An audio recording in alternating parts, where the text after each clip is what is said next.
My unemployed husband spent our $14,000 house down payment on vintage toys while I worked double shifts, so I sold his entire collection for 50% off while he was at a convention. The smell of hospital-grade disinfectant and stale coffee has become my second skin. As a registered nurse in a high-acuity intensive care unit, my life is measured in 12-hour increments of adrenaline, heartbreak, and sheer physical exhaustion. For the last 18 months, I haven't just been a nurse. I've been a human ATM, a maid, and a professional emotional cheerleader for a man who turned out to be a parasitic stranger. His name is Mark. When we married 5 years ago, he was a different person, or at least he played one very convincingly. He was a mid-level marketing manager with a sharp wit and a supposed drive for success. But 18 months ago, he was downsized. I remember the day he came home, looking defeated. I held him. I told him we'd be fine. I told him to take a month to clear his head, and then we tackled the job market together. That month turned into a season. That season turned into a year. And that year turned into a nightmare of systemic financial abuse and gaslighting that I am only now beginning to breathe my way out of. Our goal was simple. We lived in a cramped, one-bedroom apartment with a radiator that hissed like a dying animal, and a landlord who considered maintenance a suggestion rather than a requirement. We wanted a house, a real house, a place with a backyard for a dog and a room that didn't smell like other people's cooking. We needed a $50,000 down payment to get into a decent school district in our city. To make this happen, I stepped up. I didn't just work my scheduled hours. I became the queen of the double back. I worked night shifts followed by evening shifts. I volunteered for every holiday, Christmas, Thanksgiving, New Year's Day, because the holiday pay was time and a half plus a differential. I was pulling 60 to 70 hours a week. I would come home with swollen ankles, my back screaming, my eyes bloodshot from staring at monitors, only to find Mark on the couch. The scene was always the same. The living room would be littered with empty soda cans and crumbs. Mark would be hunched over his laptop, his face illuminated by the blue light of the screen. "How was the hunt today?" I'd ask, dropping my bags and resisting the urge to just collapse on the floor. "Brutal, Sarah," he'd sigh, not looking up. "I sent out 20 applications. The market is it's toxic right now. Nobody wants someone with my level of experience because they don't want to pay for it. I'm overqualified," they say. It's soul-crushing. I felt for him. I really did. I saw myself as the partner who carries the weight when the other is stumble-stepping. I was the bridge. I told him, "Don't worry, honey, we have the dream fund. As long as we keep adding to it, we're moving forward. My overtime this week alone is another $800 toward the house."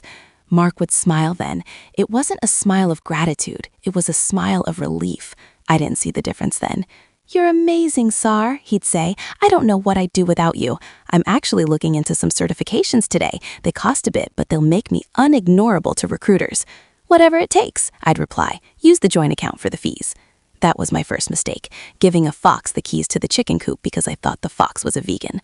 During this time, Mark's hobby started to take up more physical space in our apartment. He had always liked vintage toys, Star Wars figures, mint-in-box Transformers, 1980s G.I. Joes. He claimed it was his stress relief. He told me he was buying them for pennies on the dollar at estate sales and flipping them for a profit. "It's a side hustle, Sarah," he'd explain when a large, suspiciously heavy box arrived from an eBay seller.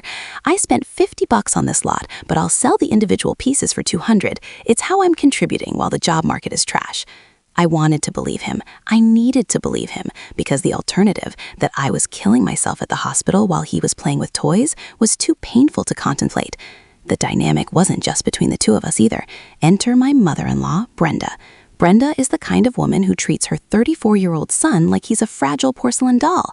To Brenda, Mark was a genius who was being suppressed by the system. Whenever I ventured a complaint about the housework not being done or the fact that Mark hadn't had an interview in 3 months, Brenda would swoop in. "Sarah, dear, you have to understand the masculine ego," she'd say over tea, her voice dripping with that condescending honey. "Mark is a provider by nature. Being unemployed is a trauma for him. You being so aggressive about the money only makes him withdraw. You should be creating a sanctuary for him, not a counting house."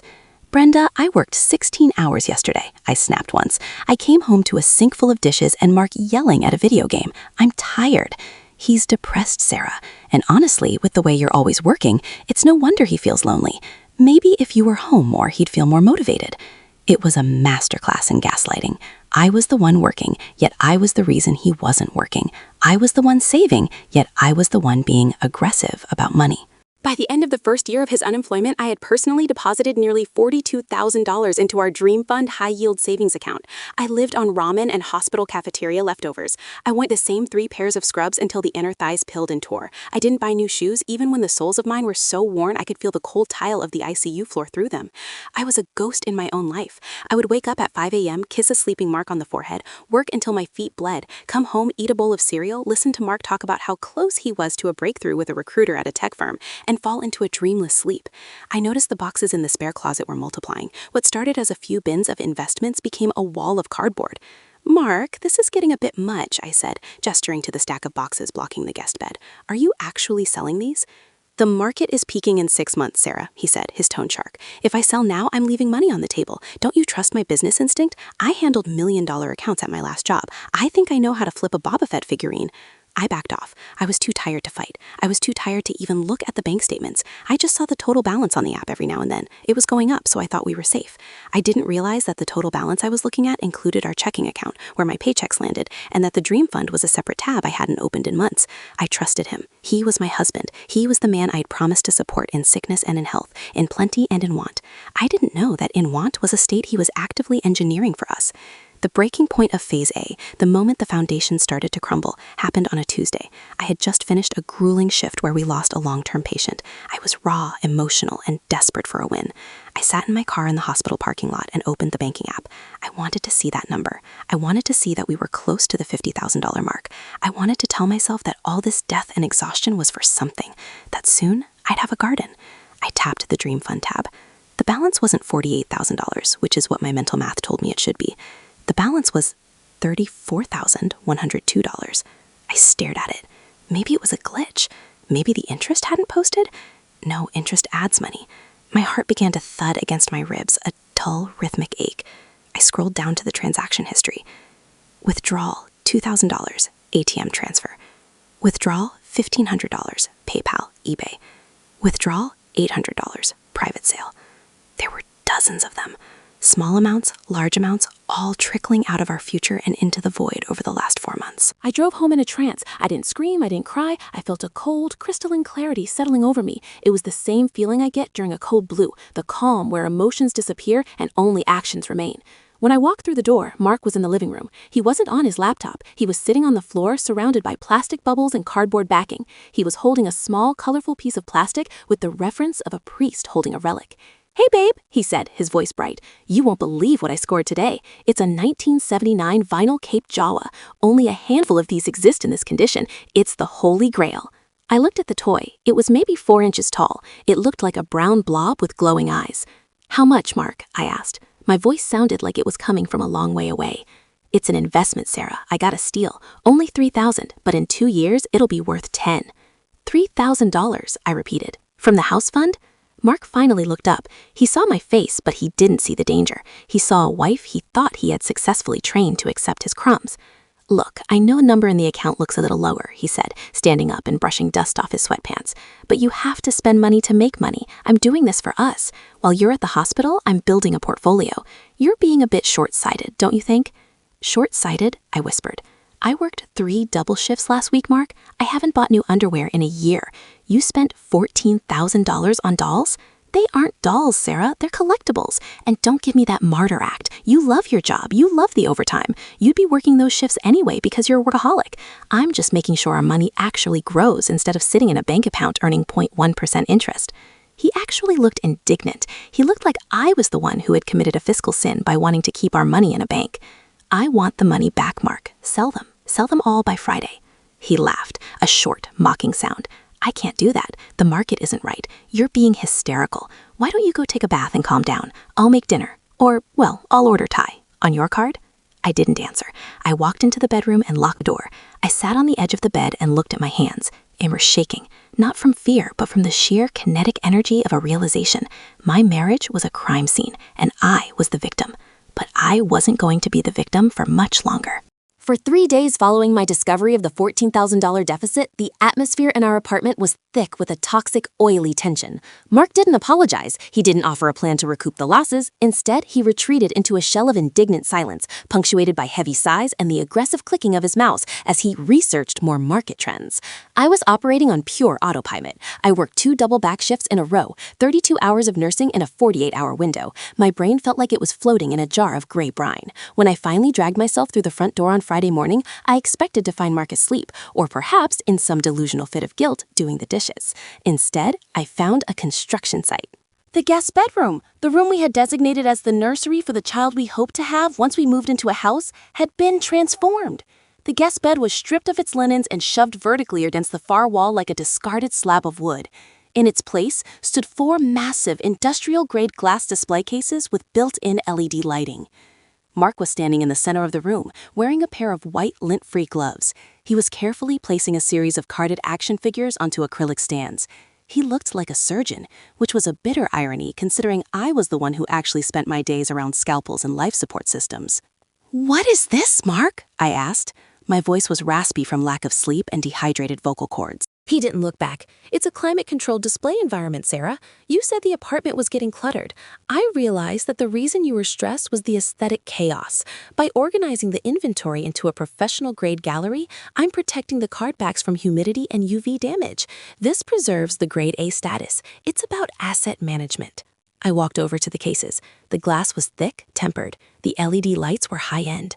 How much did these cases cost? "They're an investment, Sarah. You can't put $1 million collection in a $10 bin. These were a steal, only $1,200 for the set. I found a store closing down in the suburbs."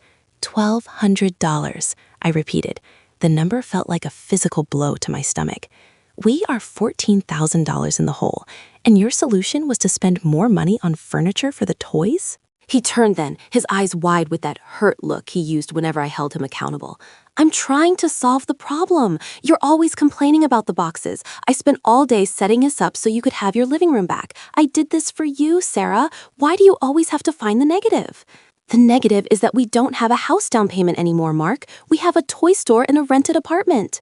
"It's not a toy store. It's an appreciating portfolio," he screamed. The transition from hurt victim to enraged visionary was instantaneous. "You have no vision. You're a literalist. You see a plastic figure. I see a 400% return on investment. Do you think Jeff Bezos got where he is by worrying about a few $1,000s in startup costs?" The comparison was so absurd, I actually laughed. It was a jagged, hysterical sound. "You aren't Jeff Bezos, Mark. You're a 34-year-old man in his pajamas who hasn't had a paycheck in a year and a half." He flinched as if I'd slapped him. "That's low, even for you. I'm going through a career transition, and you're using it as a weapon. Brenda was right. You don't support my spirit. You only support my bank account." He stormed out of the room, leaving me standing among the glowing glass cases. I looked at the little plastic men staring back at me. They were pristine. They were perfect. They were more important to my husband than our future, our home, or my sanity. The escalation didn't stop at the gallery. 2 days later, Mark announced he was going to the Mid-Atlantic Vintage Galactic Expo, the premier convention for toy collectors. "I need to be there, Sarah," he said over a dinner of frozen pizza, which I had paid for. "This is where the big whales are, the guys who buy entire collections for 6 figures. If I can network with the right brokers, I can flip the Jawa and the Boba Fett prototype for double what I paid. But I have to be in the room. I have to show that I'm a serious player." "How are you getting there?" I asked, my heart sinking. "The convention is 3 states away." "I've already booked the flight and the hotel," he said nonchalantly. "I used the Dream Fund card. It was only $800 for the whole weekend. Think of it as a business trip. It's tax deductible. Well, it would be if I had a business license, but I'm working on that." I felt a coldness settle into my marrow. He was hemorrhaging our life savings to go play pretend with other collectors. He was spending my sweat, my overtime, and my grief on a business trip for a hobby that was destroying our marriage. "If you get on that plane, Mark, don't expect me to be happy when you get back." "See? There it is again," he said, pointing a crust of pizza at me. "The conditional love. You only want me when I'm bringing home a corporate salary. You're a fair-weather wife, Sarah. It's honestly heartbreaking." The next night, Brenda came over for mediation. I hadn't invited her, but Mark had clearly called in the reinforcements. She arrived with a Tupperware container of lasagna and a face full of practiced pity. Sarah, honey, she began after we sat down in the living room, which was now empty of boxes, but full of the ghost of the money they cost. Mark tells me you're having a bit of a control issue regarding the finances. A control issue? I said, my voice trembling. Brenda, he spent $14,000 behind my back. That's not a disagreement. That's theft. Now, she cooed, reaching across the table to pat my hand. I pulled it away. Her eyes narrowed for a split second before the mask of sweetness returned. It's marital property, dear. You can't steal what you own. Mark is trying to build a legacy. He's always had a brilliant mind for collectibles. Even as a boy, he knew which baseball cards to keep. He's just trying to provide in a non-traditional way, because the traditional world has been so cruel to him. He isn't providing anything, Brenda. He's consuming. He's consuming my life.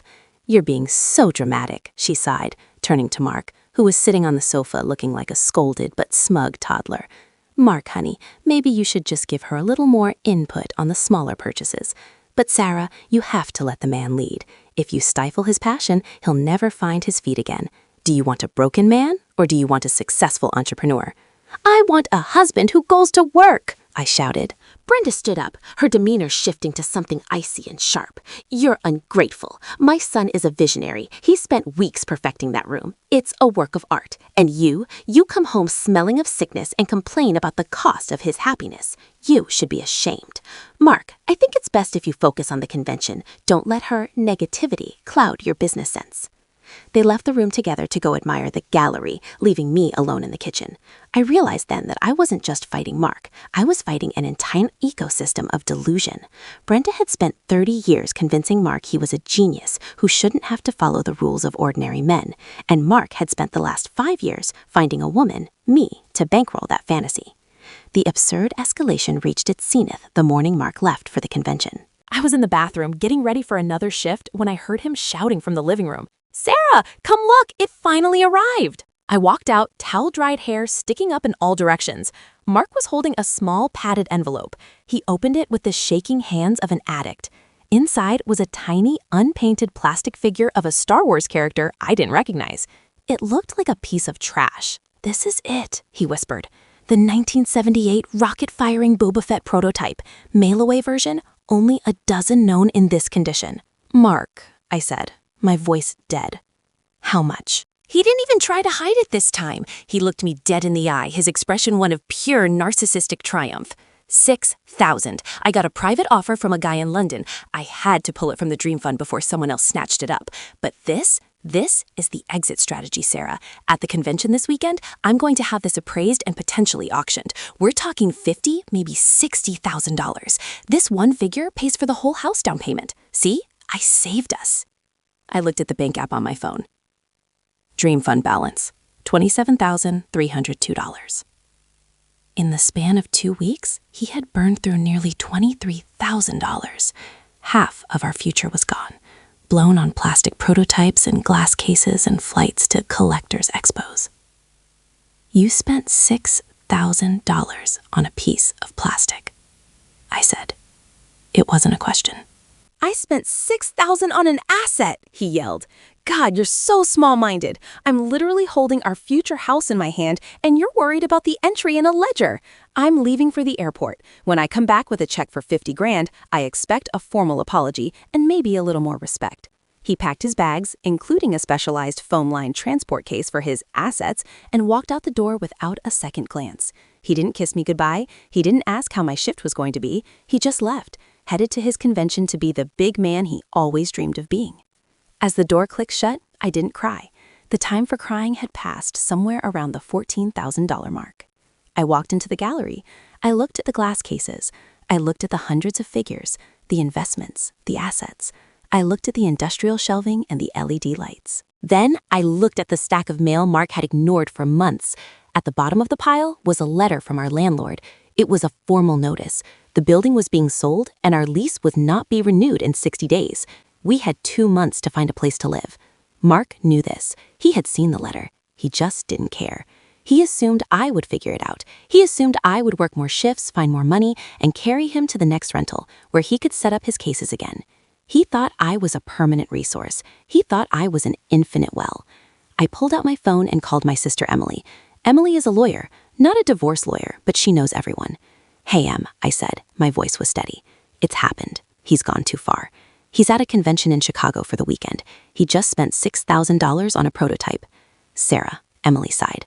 "I told you, you need to get out." I am getting out, I said, but I want my money back, or as much of it as I can get. He's got about $40,000 worth of assets sitting in my guest room right now. Cases I paid for. Figures he bought with my overtime. Legally, in this state, they're marital assets, Emily said. But if you sell them, well, it gets complicated. However, if he's unemployed and you're the sole provider, and he's been draining accounts without consent for non-essential items, I don't care about the complicated right now, Em. I care about done. He thinks he's a mogul. I'm going to show him what a real liquidation looks like. What are you going to do? I looked at the 1979 vinyl Cape Jawa sitting in its $300 acrylic tomb. I'm having a sale, I said, a going out of business sale. And since the business was my marriage, everything must go. I hung up and went to the garage. I found the rolls of bright orange price stickers I'd used for a garage sale years ago. I grabbed a Sharpie. I walked back into the gallery and began to work. The $3,000 Jawa, I marked it $1,500. The 1,500 Transformers, $750. The 800 G.I. Joes, $400. I wasn't looking for market value. I was looking for cash, immediate, liquid, non-traceable cash. I knew the local collector community. Mark had bragged about the local boys who were always jealous of his finds. I knew exactly where they hung out online. I took photos of every single case, every single shelf. I logged into Mark's computer. He'd never changed his password from his birthday, and I found his master list. It was a spreadsheet titled The Empire. It listed every item and what he thought it was worth. Total estimated value, $52,000. Total cost basis, $38,000 of my money.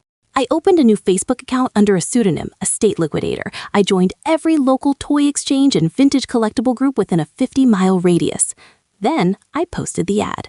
Massive, unexpected estate sale. Collector has moved out. Everything must go. 50% off market value. Cash only. First come, first served. Starts tomorrow at 8 a.m. Address below. I included the photos of the gallery. Within 10 minutes, my phone, a burner I'd picked up at the drugstore on my way home, started vibrating so hard it nearly fell off the table. The whales were coming. But I wasn't done. I went to the Dream Fund and transferred the remaining $27,302 into a new private account in my name only at a completely different bank. Then I called my landlord. "Hi, Mr. Henderson. This is Sarah. I'm calling about the lease non-renewal. I'd like to vacate early, say by the end of the month. And since Mark isn't on the lease, only I am. I'm assuming that's fine?" Technically, Sarah, I need 30 days, but if you can be out by the 30th, I can get the painters in early. I'll waive the early termination fee since I'm selling anyway. Perfect, I said. I'll be out in 4 days. I spent the rest of the evening packing my own belongings, my clothes, my books, my nursing certificates. I packed them into my car and drove them to Emily's house. I didn't touch a single one of Mark's assets. I wanted them exactly where they were, perfectly displayed, ready for their new owners. As I worked, I felt a strange sense of peace. The exhaustion of the last 18 months seemed to evaporate, replaced by a cold, surgical precision. Mark wanted to play investment mogul? Fine. He was about to learn the most important lesson in business. The market can stay irrational longer than you can stay solvent, but a woman who has been pushed too far, she moves faster than the market ever could. I looked at the Boba Fett prototype case, the one Mark had taken with him. He had the Grail, but I had the Empire. And by the time he landed back at the airport on Sunday night, the Empire would be nothing but empty glass cases and a pile of orange stickers. I sat on the floor of the empty living room, eating the lasagna Brenda had brought over. It was cold and salty. I enjoyed every bite. "For the family," I whispered, echoing Mark's favorite lie. "I'm doing this for the family." The sun hadn't even fully crested the horizon on Saturday morning when the first car pulled up to the curb. It was a beat-up silver sedan, and out stepped a man who looked exactly like the demographic Mark had spent 18 months trying to impress. Mid-40s, wearing a faded Mos Eisley Cantina t-shirt and carrying a heavy-duty plastic tote. By 7:45 a.m., there were 6 of them. By 8 a.m., the line stretched past our neighbor's driveway. I felt like a triage nurse at the start of a mass casualty event. I had my patient charts, Mark's printed spreadsheet of the Empire, and my surgical tools, the rolls of orange price stickers, and a heavy-duty bank bag for the cash. "The doors open at 8, I announced through the screen door. "Cash only, no holds. If you break it, you bought it at the full market price, not the sale price, one at a time in the gallery room." The first man, the one in the Star Wars shirt, practically pushed past me when I unlatched the door. He headed straight for the glass cases. I watched him through the doorway. He didn't look at the figures with the reverence Mark did. He looked at them like a shark looks at a wounded seal. He was checking the corners of the cards, the seals on the plastic bubbles, the clarity of the molded figures. The Jawa, he grunted, pointing at the $3,000 markdown to $1,500 figure, and the mint on card Soundwave. I'll give you $2,000 for the pair. The stickers say $22.50 for the pair, I said. My voice is flat as a heart monitor on a corpse. Take it or I move to the next guy in line. He looked at me surprised. I suppose he expected a grieving widow or a confused wife who didn't know what she had. He didn't expect a woman who had spent the last 48 hours memorizing the Empire spreadsheet to ensure she got exactly enough to recoup her losses. Fine, he snapped, reaching into a thick leather wallet and peeling off $2,100 bills. I took the money. The crisp texture of the bills felt like a shot of pure adrenaline. I watched as he carefully placed the assets into his plastic tote and hurried out. One down, hundreds to go. As the morning progressed, the gallery room became a blur of activity. I was the gatekeeper. I allowed the whales in one by one. I watched them dismantle Mark's legacy piece by piece. Every time a figure left the room, the LED lights in the cases seemed a little brighter, illuminating the growing emptiness. But while the sale was the pro-revenge in motion, I knew I needed more. I needed the paper trail. I needed to know exactly how deep the rabbit hole went before I handed Mark the divorce papers. During a brief lull between the 10th and 11th buyers, I slipped into the small nook Mark called his office. It was really just a desk tucked into a corner of the master bedroom, covered in bubble wrap and packing tape. I started with the physical. I went through the drawers. Most were filled with the mundane detritus of a man-child, old gaming magazines, half-eaten bags of jerky, and stacks of certificate of authenticity papers. But the bottom drawer was locked. I didn't have the key. In the past, I would have asked him for it. I would have respected his privacy. But Sarah, the fair-weather wife, was dead. Sarah, the ICU nurse who deals with messy realities, was in charge. I went to the kitchen, grabbed a sturdy flathead screwdriver, and returned to the desk. With one sharp practice twist, a move I'd seen maintenance men use on stuck locker doors at the hospital, the lock snapped. Inside was a black fireproof box, and inside that box was the real history of the last 18 months. The first thing I found was a burner phone. It was an old model Samsung, cheap and plastic. I turned it on. It was still charged. I scrolled through the messages. There were hundreds of them, mostly from a contact labeled The Broker. Broker, got a lead on a 12-back Vader. Guy needs cash today, $4,000. You in? Mark, I'm in. Let me move some funds. My wife thinks the dream fund is for a house. LOL. She's working a double tonight. I'll transfer it then. My heart didn't even skip a beat. I just felt a cold, clinical disgust. There it was, proof of intent. He wasn't just investing, he was mocking me. He was waiting for me to be exhausted and vulnerable to steal from our future. I moved deeper into the box. I found a stack of credit card statements. These weren't for the joint account. These were for 3 separate cards I didn't even know existed. Card 1, $8,400 balance. Card 2, $12,200 balance. Card 3, $9,500 balance. Total hidden debt, $30,100. I sat back on the bed, the papers fluttering in my hand. He hadn't just spent the $14,000 from the savings account. He had leveraged our entire financial life. He had been investing with money we didn't have at 24% interest. The whales in the other room were buying his collection for 50 cents on the dollar, but even at full price, he was underwater. He wasn't a mogul, he was a sinking ship, and he tied me to the anchor. Then I found the specialty files. They were folders marked by year. I opened the most recent one. Inside were printouts of emails he had sent to collectors around the country. One email caught my eye. It was sent to a man in Chicago, the location of the convention he was currently attending. Listen, I'm bringing the rocket-firing boba prototype. I know the market is soft, but my wife is breathing down my neck. I need to show a win. If you can help me fake a sale for $20K, I'll give you a $2K kickback from the actual sale later. I just need a receipt to show her so she keeps funding the empire. He was planning to fake a sale. He was going to come home with a fraudulent receipt to trick me into thinking his investment had paid off, just so I would continue to work double shifts and pay off his hidden credit card debt. It was a Ponzi scheme where I was the only investor and he was the only beneficiary. I felt a surge of nausea, but I pushed it down. I needed to document everything. I pulled out my own phone and began taking high-resolution photos of every message, every statement, and every fraudulent email. I emailed them to myself, to Emily, and to a secure cloud drive I'd set up that morning. Sarah, you in there? A voice from the living room snapped me back to the present. I shoved the box back into the drawer and walked out. It was a local collector named Gary. Mark had always complained that Gary was a bottom feeder. I heard there was a liquidation, Gary said, looking around the nearly empty gallery room. Where's Mark? Mark is unavailable, I said. Are you buying? Gary looked at the remaining stock. I'll take the entire shelf of Transformers, all 24 of them, 5,000 cash, right now. I did the math. The stickers totaled 6,200, 5,500, Gary, and you have to carry the cases out yourself. Deal. By 4 p.m., the Empire was a ghost town. The glass cases were empty, their LED lights casting long, lonely shadows on the carpet. The industrial shelves stood like skeletons. The bank bag was heavy. I sat on the floor and counted it. Total cash collected, $32,450. It wasn't the full $50,000 we had originally saved, but it was more than the Dream Fund had left after Mark's Boba Fett heist. It was enough to clear the hidden debt if I chose to, or enough to start my new life. But the investigation wasn't over. I had the what and the how. Now I needed the insurance. I went to a local electronics store. I bought 3 small high-definition nanny cams that looked like ordinary USB chargers. I also bought a high-quality digital voice recorder. I returned home and began the setup. Camera 1 went in the living room, angled to catch the front door and the sofa. Camera 2 went in the gallery, pointed at the empty cases. Camera 3 went in the bedroom, hidden behind a stack of nursing textbooks. I synced them to my phone.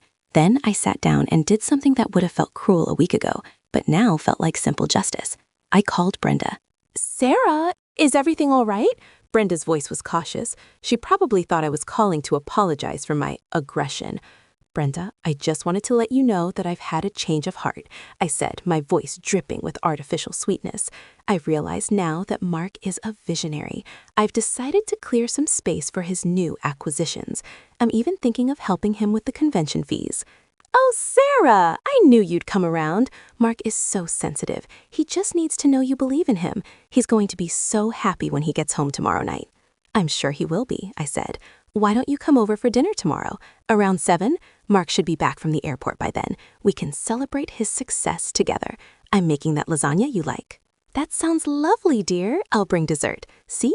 This is what family is all about, supporting each other through the growing pains. Exactly, Brenda. Growing pains. I hung up and felt a cold smile touch my lips. I wanted Brenda there. I wanted the woman who had enabled his narcissism to be a front-row witness to the collapse of the world she had built for him. The final piece of my investigation involved a professional. Emily had put me in touch with Arthur, a forensic accountant who specialized in high-conflict divorces. I spent the evening scanning the burner phone's logs and the credit card statements into a PDF. I called Arthur at 8 p.m. Arthur, I've sent you the files. I need an official report on marital waste. I need to know exactly how much of my income was diverted into these non-essential, hidden assets and debt. I've already glanced at the statement, Sarah, Arthur said. His voice was gravelly and professional. It's a slam dunk. In this state, dissipation of marital assets is a major factor in property division. If he's been using joint funds to fuel a hidden debt for a hobby while unemployed, the court is going to hammer him. You won't just get your half. You'll likely get a credit for every dollar he wasted. Good, I said. I need the preliminary report by tomorrow afternoon. I can do that. But Sarah, be careful. Men like this don't handle the curtain being pulled back very well. He thinks he's the hero of this story. When he realizes he's the villain, he might get volatile. I'm an ICU nurse, Arthur, I said. I've dealt with patients in psychosis. I've dealt with families at their absolute worst. Mark isn't a threat. He's a symptom, and I'm about to excise him. I spent my final night in the apartment sleeping on a mattress on the floor of the empty living room. I had already moved most of my essentials to Emily's. The only things left were the empty cases, the nanny cams, and the $32,450 in cash tucked safely under my pillow. I woke up on Sunday morning feeling lighter than I had in years. I went to the store and bought the ingredients for Brenda's lasagna. I spent the afternoon cooking. The smell of garlic and basil filled the apartment, masking the scent of cardboard and plastic that had defined my life for 18 months. At 5 p.m., I checked the flight tracker. Mark's flight from Chicago was on time. At 6 p.m., I set the table, 3 places. At 6:30 p.m., I checked the cameras. Everything was recording. The curtain was up, the whales were gone, the empire was empty. I sat in the dark living room, watching the headlights of passing cars sweep across the walls. I felt like a surgeon waiting for the anesthesia to take hold before making the first incision. Mark would be home soon. He'd be carrying his grail, his $6,000 piece of plastic. He'd be expecting a meal, a fair-weather wife to gaslight, and a gallery to house his ego. He was about to find out that the dream fund was closed, and the dream was actually a nightmare he was finally going to wake up from. The sound of Mark's key turning in the lock at 6:45 p.m. was the first bell of the match. I was standing in the kitchen, stirring the red sauce for the lasagna, my back to the door. I didn't turn around. I wanted him to feel the normalcy first, the warmth of the apartment, the smell of a home-cooked meal, the illusion that his empire was safe. "I'm home," he shouted. His voice was booming, vibrating with a high-octane arrogance I'd come to recognize his convention high. "Sarah, you will not believe the weekend I had. I'm telling you, everything has changed." I turned slowly, wiping my hands on my apron. He was standing there, hair disheveled, wearing a limited edition convention lanyard around his neck like a medal of honor. In his right hand, he clutched the foam-lined transport case with a white-knuckled grip. "Welcome back," I said. My voice was a masterpiece of neutral tone. "How was Chicago?" "The air was cold, but the market was hot," he laughed, dropping his suitcase by the door. He didn't offer to hug me. He didn't ask how my weekend was. He walked straight to the kitchen island and set the transport case down. "I did it, Sarah. I met the guys. I'm in the inner circle now. The rocket-firing boba, he's a legend. People were stopping me in the aisles just to catch a glimpse of the case." "Did you sell it?" I asked. He stiffened for a fraction of a second, the tell of a practiced liar. Then he reached into his pocket and pulled out a folded piece of paper. He slid it across the counter toward me. $22,000, he said, his voice dropping to a theatrical whisper. "Private sale. I have the check in my wallet. This receipt is for the brokerage fee and the deposit. See, I told you, one piece of plastic, and I've covered more than half of what I borrowed from the fund. Now do you see? Now do you finally respect the vision?" I looked at the receipt. It was exactly like the one I'd seen him coordinate in the emails on his burner phone. A fake document from a collector in Chicago, designed to keep me on the hook for another 6 months of double shifts. It was a piece of fiction written on carbonless paper. "It's impressive, Mark," I said, "and just in time for dinner. Your mother is coming over." "Brenda's coming? Great! She's been my biggest supporter through this dry spell.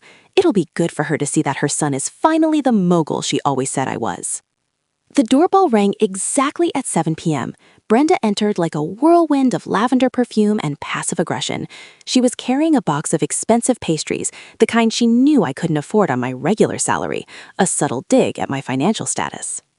"Marky," she squealed, throwing her arms around him. "Tell me everything.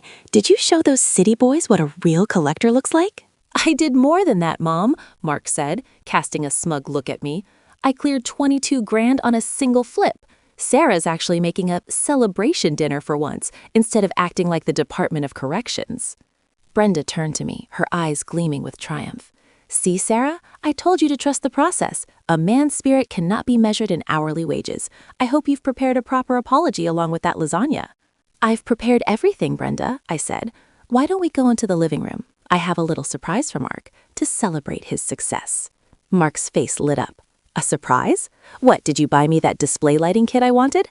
"Something like that," I said. "Follow me." I led them toward the guest room, the gallery. Mark was walking with a spring in his step, already narrating his next moves. "I'm thinking of using the 22 grand to pivot into high-end prototypes. If I can get a Droid series Boba Fett, we're looking at a $100,000 ceiling." He stopped in the doorway. Brenda, right behind him, let out a sharp, confused intake of breath. The room was a vacuum. The 4 massive industrial-grade glass cases stood perfectly aligned, their LED lights blazing with a cold white intensity. But there was nothing inside them. No Jawas, no Vaders, no Transformers, just empty acrylic stands and the ghosts of my overtime hours. The industrial shelving was bare. The walls, once covered in carded figures, were nothing but white drywall and small nail holes. "What?" Mark's voice cracked. He stepped into the room, his head spinning left and right. "Sarah? Where is it? Where's the collection?" "I sold it, Mark," I said. I stood in the doorway, my arms crossed, feeling the weight of the digital voice recorder in my pocket. "You what?" He turned to me, his face turning a mottled, angry purple. "What do you mean you sold it? Where is the inventory? Where are the assets?" "I held an estate sale yesterday," I said, my voice steady and surgical. "I sold the entire collection for cash, 50% off market value. It went very fast. The local collectors were very supportive of the liquidation." "You sold my life's work?" Mark screamed. He lunged toward me, but stopped a few feet away, deterred by the sheer, icy stillness of my gaze. "That's theft! That's $50,000 worth of property. I'll call the police. You're going to jail, Sarah. I swear to God, I'll see you in a jumpsuit." "Mark, honey, calm down!" Brenda shrieked, her voice reaching a frequency that made my ears ring. Sarah, how could you? This is a mental health crisis. You've destroyed his career. You've destroyed our family's future. His career was a Ponzi scheme, Brenda, I said. I pulled a thick manila folder from the top of the nearest empty case. I hadn't just emptied the room, I'd set the stage. Mark, before you call the police, you might want to look at the paper trail I've put together. It's quite comprehensive. I opened the folder and began laying out the documents on the glass top of the empty case. Item 1, I said, pointing to the first sheet. This is a transcript of the messages from your burner phone, which I found in your fireproof box. It details you explicitly lying to me about the dream fund and bragging to the broker about stealing my overtime pay while I was at the hospital. Mark's jaw dropped. You went through my private files? That's illegal. Item 2, I continued, ignoring him. These are the statements for the 3 secret credit cards you opened in your name. You have $30,100 in hidden debt, all at 24% interest. You haven't been investing. You've been drowning us in high-interest consumer debt for pieces of plastic. Brenda grabbed one of the statements. This can't be right. Marky, tell her this is a mistake. Mark didn't answer. He was staring at the next paper I laid down. Item 3, I said. This is the email you sent to your friend in Chicago on Friday, the one where you asked him to fake a sale for $22,000 and provide a fraudulent receipt so you could keep funding the empire with my paychecks. I have the original headers and the IP address. It's a document of premeditated fraud. The silence in the room was absolute. Even Brenda seemed to deflate, the statement trembling in her hand. Mark looked at the empty cases, then at the evidence, then back at me. The visionary mogul was gone. In his place was a small, caught man with nowhere to run. And finally, I said, pulling out the centerpiece, this is the preliminary report from Arthur Vance, a forensic accountant. It categorizes every dollar you've spent since your unemployment began as marital waste and dissipation of assets. It totals over $64,000, including the interest on your secret cards. My lawyer, Emily, has already filed this with the court along with my petition for divorce. Divorce? Mark whispered. The words seemed to hit him harder than the loss of the toys. Sarah, wait. We can talk about this. I was under a lot of pressure. I did it for us. I wanted to surprise you with a mansion. I just needed a little more time. You didn't do it for us, Mark. You did it for you. You treated me like a line of credit. You treated our marriage like a hobby you could neglect while you played with dolls. They aren't dolls, he reflexively shouted, his narcissism flaring up even in the face of ruin. They're gone, Mark. All of them. I collected $32,450 in cash. That money is currently in a high-yield savings account in my name only. It's the Sarah's New Life Fund. And according to the law, since it was used to recoup the marital waste you committed, my lawyer is confident I get to keep every cent of it. You can't do that, Brenda screamed, finding her voice again. That money belongs to my son. He worked for those. He researched those. You're a thief. You're a common thief. The landlord called, Brenda, I said, turning her gaze to her. The lease isn't being renewed. We have to be out in 4 days. But since I'm the only one on the lease, I've already signed the early termination papers. I'm moving out tonight. My things are already gone. Tonight? Mark gasped. Where am I supposed to go? I don't have a job. I don't have any money. You took the fund. You have your grail, Mark, I said, gesturing to the transport case he was still holding. The rocket-firing Baba. You said it was worth $50,000, maybe $60,000. That should keep you in a nice hotel for a while. Or maybe Brenda can set up a gallery for you in her guest room. I'm sure she'd love to have her visionary son back home. Mark looked at the transport case in his hand. For the first time, he looked at it not with reverence, but with a dawning horror. He knew the truth. He knew the market was soft. He knew he'd overpaid. He knew that one piece of plastic couldn't save him from the $30,000 debt, or the fact that his wife had just liquidated his entire existence. I'm calling the police, Mark said, his voice trembling. He pulled out his phone. I'm reporting a theft. You sold my property without my consent. Go ahead, I said. I've already called the local precinct. I spoke to Sergeant Miller. I showed him the receipts, the bank statements, and the evidence of your financial abuse. He told me that since we are married and there's no prenuptial agreement, this is a civil matter. But I did mention that you might get agitated when I served you the papers. As if on cue, there was a knock at the front door. I walked past them, through the empty living room, and opened it. A man in a plain suit was standing there. Mark Thompson? He asked. Mark, who had followed me out, nodded dumbly. You've been served, the man said, handing him a thick packet of legal documents. I'm leaving now, I said to Mark. I picked up my purse and the keys to the car I had paid for, which I was taking with me. The The lasagna is in the oven. It'll be ready in 20 minutes. It's the last thing I'm ever giving you. Sarah, please. Brenda was crying now, real, messy tears of panic. You can't just leave him like this. He's your husband. He's family. Family doesn't steal your life, Brenda. Family doesn't mock you for working double shifts to pay for their toys. You built this man-child. Now you get to live with the consequences. I walked out the door and didn't look back. I could hear Mark's voice rising in a high-pitched, hysterical wail behind me. Something about boba and the empire. I got into my car and drove. I drove to Emily's house, where a bottle of wine and a guest bed were waiting for me. I didn't feel sad. I didn't feel guilty. I felt like I'd just finished a 16-hour shift on the most difficult patient I'd ever had. The patient was gone. The room was clean, and for the first time in 18 months, I was the one who was going to sleep. But the confrontation had one final viral twist. Mark, in his infinite narcissistic wisdom, decided to go live on a toy collector Facebook group that night. He sat in the empty gallery, tears streaming down his face, and filmed a 20-minute rant about his abusive, gold-digging wife who had robbed him of his heritage. He showed the empty cases. He called for a boycott of anyone who had bought his items at the estate sale. He forgot one thing. I was still logged into our joint Facebook account on my laptop at Emily's. As his video started to gain traction, with hundreds of people commenting and sharing, I didn't stay silent. I didn't let him control the narrative. I posted the paper trail. I uploaded the photos of the burner phone messages. I uploaded the $30K secret debt statements. I uploaded the fake sale email. And I uploaded a picture of my worn-out, hole-filled nursing shoes next to his $6,000 prototype. I captioned it, "My unemployed husband spent our $14,000 house down payment on toys while I worked double shifts. This is the reality behind the empire. Enjoy the liquidation, boys." The internet did what the internet does. Within an hour, Mark's video was flooded with thousands of comments, not of support, but of absolute blistering ridicule. The collector community he so desperately wanted to lead turned on him like a pack of wolves. They labeled him a financial abuser and a plastic addict.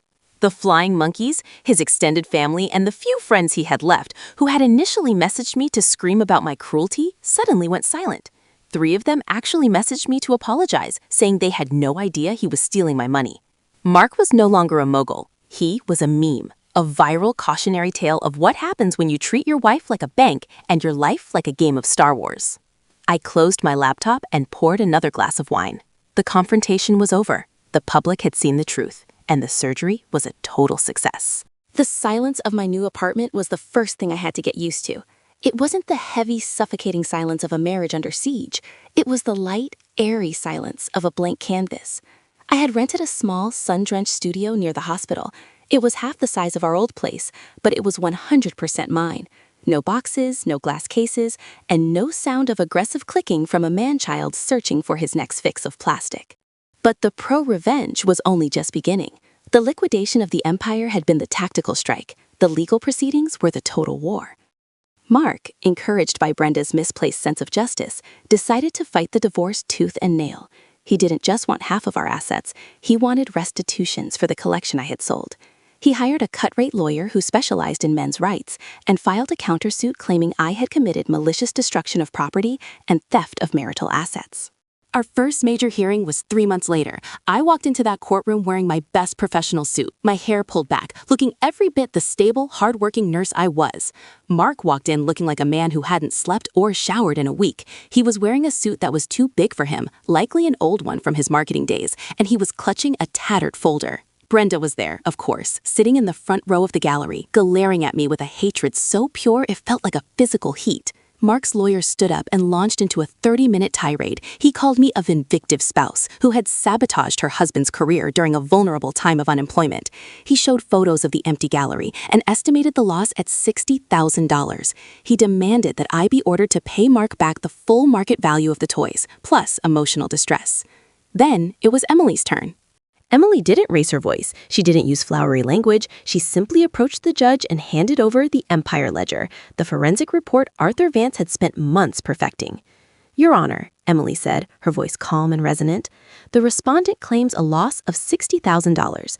We would like to present evidence that this $60,000 was not an investment, but rather the result of systemic financial abuse and the dissipation of marital assets by the respondent himself." She began to walk the judge through the paper trail. The burner phone. Transcripts showing Mark admitted to stealing my overtime pay. The secret debt. Statements showing $31,100 in high-interest debt I never consented to. The fraudulent receipt. Proof that Mark was attempting to trick me into further funding his lifestyle with a faked $22,000 sale. The judge, a no-nonsense woman named Judge Holloway, started flipping through the pages. Her face, which had been neutral during Mark's lawyer's rant, began to harden. She looked at the secret credit card statements, then at the email where Mark coordinated the fake sale. "Mr. Thompson," Judge Holloway said, looking over her glasses at Mark, "did you open these accounts without your wife's knowledge?" Mark stammered. I was planning to pay them off. The market was about to turn. I was doing it for the family." "The family consists of you and the wife who was working 70 hours a week to keep a roof over your head," the judge snapped. "While she was in the ICU saving lives, you were in the bedroom faking receipts to keep her on the hook. That is not a business strategy, Mr. Thompson. That is fraud." The judge's ruling was a masterclass in judicial satisfaction. Marital waste. The judge ruled that Mark's spending constituted a gross dissipation of marital assets. Asset division? Because he had already consumed his half of the marital estate and then some through his hidden debts and toy purchases, I was awarded 100% of the remaining Dream Fund cash, $27,302, and the $32,450 I had collected from the estate sale. Debt responsibility? Mark was held solely responsible for the $30,100 in secret credit card debt. The judge ruled it was non-marital debt incurred through deceptive practices. Alimony? Mark's request for alimony was denied with prejudice. The judge noted that his unemployment appeared to be a choice supported by the exploitation of his spouse. Mark sat there, paralyzed. Brenda let out a strangled sob. They had come to court expecting a payday. They left with a mountain of debt and a legal record that labeled Mark a financial predator. The final nail in the coffin of Mark's empire came 2 weeks after the ruling. Mark, desperate to pay off his creditors and find a place to live that wasn't Brenda's basement, finally took his rocket-firing Boba Fett to a high-end auction house in the city. He had been bragging about this figure for months. It was his exit strategy, his $6,000 piece of plastic that was supposed to be worth $50,000. I heard the story through Gary, the bottom-feeder collector who had bought the Transformers. Apparently, the collector community is small, and news of Mark's grail had spread.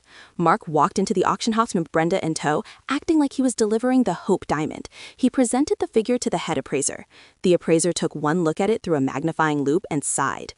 "Mr. Thompson," the appraiser said, "where did you get this?" "It's a 1978 prototype," Mark said, his chest puffed out, "authenticated by a private broker in London." "I'm afraid your broker scammed you," the appraiser replied.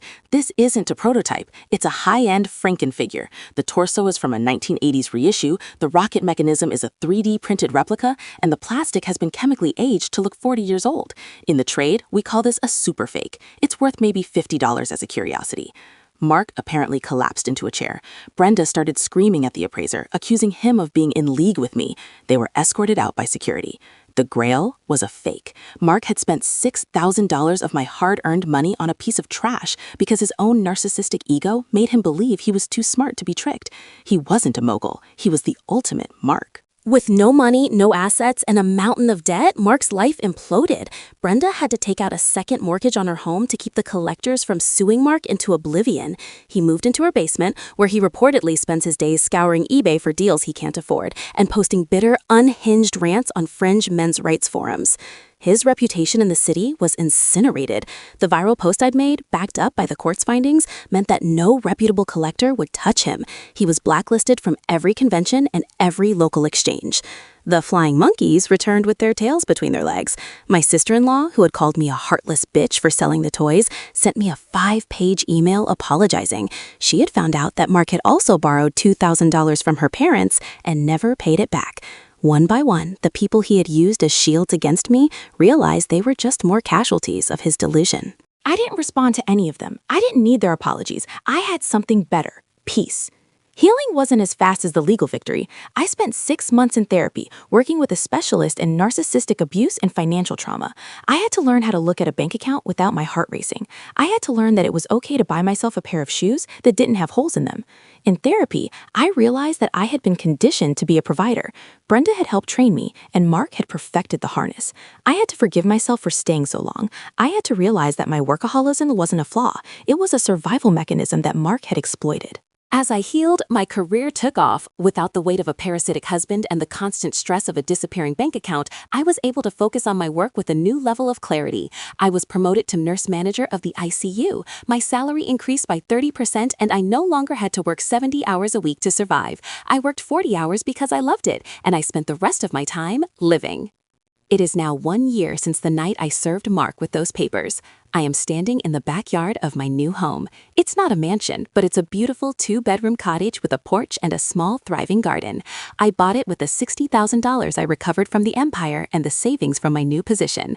There are no toys here. There are books, there are plants, and there is a dog, a golden retriever named Justice, who actually appreciates the backyard Mark never cared about. I checked Facebook one last time before deleting my account for good. A friend sent me a screenshot of Mark's latest post. He was trying to sell a rare 1984 cereal box for $20 to pay for a pizza. The only comment on the post was from Brenda, saying, "My brilliant boy, someone will see the value soon." I turned off my phone and looked at my garden. The roses were in bloom. The air smelled like lavender and fresh earth, not disinfectant and desperation. I used to think that the Dream Fund was about a house. I was wrong. The Dream Fund was the price of my freedom.